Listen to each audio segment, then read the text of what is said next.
আমি দেখছিস তোর কালকে অফিস তোর বাসা তোর কিছু বলি নাই। ফারহান আপনি একটা হোর, আপনি এগুলো আমাকে বলতে পারেন না। অভিনেতা মুশফিক রহমান ফারহানকে কেন্দ্র করে আলোচনার ঝড় উঠেছে সামাজিক মাধ্যমে। নেটপাড়াতে সম্প্রতি ভাইরাল হয়েছে ফারহান ও এক তরুণীর কল রেকর্ড, যেখানে অকথ্য ভাষায় এক তরুণীকে গালিগালাজ করতে দেখা যায় অভিনেতা ফারহানকে। কল রেকর্ডটি শুনে পুরো কাহিনী না বোঝা গেলেও পরবর্তীতে আসল ঘটনা প্রকাশ্যে চলে আসে। নাম প্রকাশে অনিচ্ছুক এক তরুণী গত ২৭ মে রাজধানীর শেরেবাংলা নগর থানায় অভিনেতা ফারহানের বিরুদ্ধে জিডি করেন। তরুণী নিজেই ফারহানের নামে অভিযোগ করে বলেছেন, ফারহানের সঙ্গে তার প্রেমের সম্পর্ক প্রায় দীর্ঘ ৫ বছরের।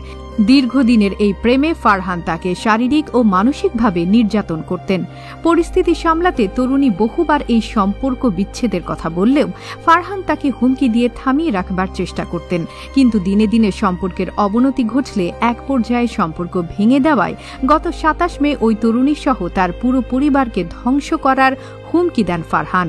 গত ২৬ মে থেকেই শুরু হয় ফারহানের অনবরত ফোন কল। ফোন রিসিভ করলেই ওপাশ থেকে ছুটে আসত অকথ্য ভাষার গালিগালাজ ও হুমকি। ব্যাপারটি অসহনীয় পর্যায়ে যাওয়া মাত্রই গত ২৭ মে বাধ্য হয়েই ফারহানের নামে থানায় জিডি করা হয়েছে বলে জানান সেই তরুণী। গত ২৮ মে সকালে শেরেবাংলা নগর থানার উপপরিদর্শক শাহেরা খানম জিডির সত্যতা নিশ্চিত করেছেন। অপরদিকে ফারহানের ঘনিষ্ঠ মহল থেকে জানা যায়, নাম প্রকাশে অনিচ্ছুক সেই তরুণী ফারহানের কাছ থেকে টাকা নিয়েছেন বলেই ফারহান এমনটি করেছেন। যদিও এই অভিযোগকে মিথ্যাচার হিসেবেই ধরেছেন সেই তরুণী। তার ভাষ্যমতে ফারহান নিজেকে বাঁচাতেই তার নামে এমন অপপ্রচার চালাচ্ছেন বিভিন্ন জায়গায়। তিনি আরও জানান, দীর্ঘ সময়ের প্রেমে ফারহান তাকে নানাবিধ মিথ্যা কথা বলে বেড়াত। একাধিক প্রেম করার পাশাপাশি তিনি বিবাহিতও ছিলেন। বিভিন্ন কায়দায় তার বিয়ের কথা লুকালেও সম্পর্কের ৮ মাসের মাথায় তরুণী জানতে পারেন ফারহানের স্ত্রী আছে, যার সঙ্গে এখনও তার ডিভোর্স হয়নি। সেই সময়ে তিনি ফারহানকে ডিভোর্সের ব্যাপারে জোরাজুরি করলে ফারহান জানান কাবিনের টাকা পরিশোধ করতে পারবে না বলেই ডিভোর্স দেয়া তার পক্ষে সম্ভব না। ধীরে ধীরে ফারহান সম্পর্কে আরও অপ্রিয় সত্য সামনে আসতে থাকে। তার প্রধান টার্গেট ছিল অল্প বয়সী মেয়েরা, যাদেরকে তিনি বিভিন্ন ইমোশনাল কথাবার্তায় প্রেমের জালে ফাঁসিয়ে ব্যবহার করতেন।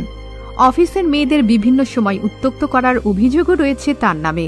এখন পর্যন্ত ফারহানকে এ ব্যাপার নিয়ে মুখ খুলতে দেখা যায়নি। যদিও তরুণীর অভিযোগের সত্যতা যাচাই করতে বহুবার অভিনেতা ফারহানের সঙ্গে যোগাযোগের চেষ্টা করা হলেও তার মুঠোফোন বন্ধ ছিল। এদিকে পুরো ঘটনা সামনে আসতে না আসতেই নেটপাড়ায় ফারহানকে নিয়ে উপহাসে মেতে উঠেছেন নেটিজেনরা। তাকে নিয়ে ট্রল আর মন্তব্যের ছড়াছড়ি চারিদিকে। অধিকাংশ মানুষই ফারহানকে নিয়ে নেতিবাচক মন্তব্য করে চলেছেন। আবার কেউ কেউ ফারহানের পক্ষ নিয়ে বলছেন তাকে ফাঁসাতেই তরুণী এমন অপপ্রচার চালাচ্ছে। একসময় রেডিও জকি হিসেবে ক্যারিয়ার শুরু করলেও এখন অভিনেতা হিসেবেই ভালো জায়গা করে নিচ্ছিলেন মুশফিক রহমান ফারহান। কিন্তু সম্প্রতি এই ঘটনার পর তার ক্যারিয়ার থমকে যাবে কিনা সেই উত্তর তো সময়ই বলে দেবে।